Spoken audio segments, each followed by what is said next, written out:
So next PYQ says that we are supposed to mention any 3 tools for identifying investment opportunity in project management.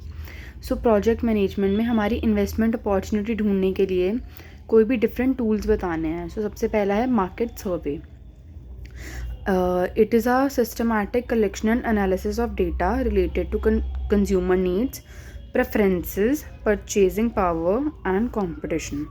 Market सर्वे में क्या होता है, हम systematically data collect करते हैं और एनालाइज करते हैं कि हमारे कंज्यूमर की नीड्स क्या क्या हैं, उनकी प्रेफरेंसेस क्या क्या हैं, उनकी परचेजिंग पावर क्या है और हमारा मार्केट में कितना कंपटीशन है.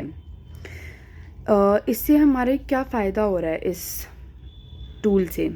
It helps to identify unmet demand. हमें पता चलेगा कि कौन सी ऐसा प्रोडक्ट है या कौन सा ऐसा सेक्टर है जहाँ पर डिमांड अभी तक अनमेट है, मतलब हम प्रॉपरली मीट नहीं कर पा रहे. हमें प्रॉपर इन्फॉर्मेशन मिलेगी मार्केट के बारे में और अनसर्टेनिटी वैसे ही कम हो जाएगी. देन कम्स योर स्वॉट एनालिसिस. इसमें हम इवैल्यूएट करते हैं हमारी स्ट्रेंथ क्या क्या हैं, वीकनेसेस क्या क्या हैं, अपॉर्चुनिटीज़ क्या हैं और थ्रेट्स क्या हैं. स्ट्रेंथ में हम देखेंगे कि हमारे प्रोजेक्ट की स्ट्रेंथ कितनी है, हम किस स्ट्रेंथ के साथ अपना प्रोजेक्ट कंप्लीट कर पा रहे हैं और हमारे प्लस पॉइंट्स क्या हैं. वीकनेस जब हमें पता लग जाएगी तो हम उसके ऊपर वर्क कर पाएंगे और हमारी अनसर्टेनिटी कम हो पाएगी. न्यू अपॉर्चुनिटीज़ पता चल जाएंगी इन्वेस्टमेंट के लिए एंड वहीं पर हमें थ्रेट्स पता लग जाएंगे, हमारे आइडिया पे क्या क्या थ्रेट्स हैं. Then comes your trend analysis.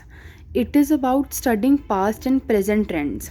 हम टेक्नोलॉजी के अंडर पास्ट और प्रेजेंट ट्रेंड्स को देखेंगे, उसी के हिसाब से हमें कंज्यूमर प्रेफरेंसेस पता लग जाएंगी, हमारा इनकम लेवल पता लग जाएगा और हमारी इंडस्ट्री ग्रोथ भी हम एनालाइज कर सकते हैं, फोरकास्ट कर सकते हैं. इनपुट आउटपुट एनालिसिस से हम इंटरडिपेंडेंस देख पाएंगे डिफरेंट सेक्टर की.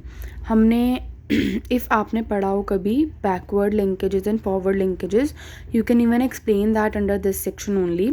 बैकवर्ड लिंकेज और फॉरवर्ड लिंकेज में कैसे different sectors, different industries interlinked होती हैं फॉर आउटपुट.